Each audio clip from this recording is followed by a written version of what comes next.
رب العالمین نے سب سے پہلے وحی نازل کی اور فرمایا نبی کریم صلی اللہ علیہ وسلم سے کہ پڑھیے.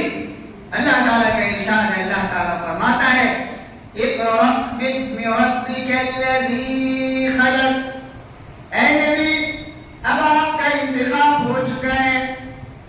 آپ ساری انسانیت کے لیے رحمت للعالمین بنا کر بھیجنے والے آپ بھیجے جائیں گے, اور آپ کو ساری انسانیت کے لیے رحمت للعالمین بنا کر بھیجا جا رہا ہے. اے نبی آپ کے سامنے بڑے بڑے علماء آئیں گے, بڑے بڑے شاعر آئیں گے, بڑے بڑے انٹیلیجنٹ, بڑے جاننے والے جانکار آپ کے سامنے آئیں گے, اور آپ اس طریقے سے اس کا مقابلہ نہیں کر سکتے. لہذا آپ اپنے رب کے نام سے پڑھنا شروع کیجئے. امام بخاری اور مسلم کی روایت ہے کہ نبی کریم صلی اللہ علیہ وسلم پر جب یہ آیت کریمہ نازل ہوئی اور نبی کریم صلی اللہ علیہ وسلم سے جب پڑھنے کے لیے کہا گیا تو نبی کریم صلی اللہ علیہ وسلم نے کہا او جبریل, میں نے تو کبھی پڑھا ہی نہیں, کبھی لکھا ہی نہیں, بھلا میں کیسے پڑھ سکتا ہوں, میں پڑھنا لکھنا نہیں جانتا ہوں. ایک بار حضرت جبریل کہہ رہے ہیں, دو بار کہہ رہے ہیں, تیسری بار اللہ یہاں تک کہ نبی کریم صلی اللہ علیہ وسلم پڑھنے لکھنے لگے اور نبی کریم صلی اللہ علیہ وسلم پر یہ پہلی وحی ہے جو اللہ رب العالمین نے نازل کی.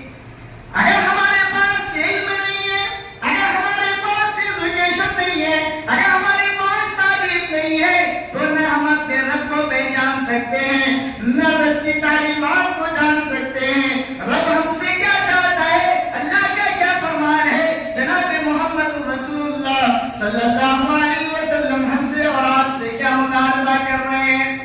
ہم نماز پڑھتے ہیں, نماز کا مفہوم تک صحیح نہیں, ہم اور آپ نماز پڑھنے کے لیے آتے ہیں, ہماری دعائیں صحیح نہیں ہیں, ہماری تذکیر صحیح نہیں, ہم اللہ اللہ تو کرتے ہیں. لیکن میرے نوجوانوں, میرے بھائیوں, میں آپ کو بتاؤں کہ آج ہمارے سماج میں اکثر و بیشتر لوگ نماز تو پڑھتے ہیں لیکن انہیں نماز کا صحیح طریقہ نہیں معلوم ہے. کہاں سبحان ربی اللہ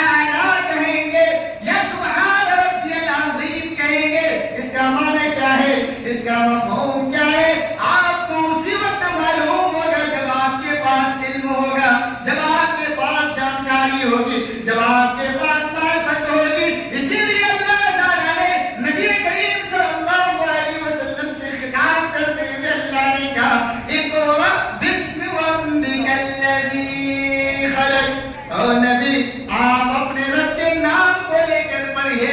وہ پڑھائی دینے والا ہے, بڑا رحم و کرم کرنے والا ہے, ان کے پاس کسی چیز کی کمی نہیں ہے. اگر ہمارے پاس, اگر آپ کے پاس علم نہیں ہے, ہم اور آپ اگر علم نہیں جانتے, شریعت کا علم نہیں ہے,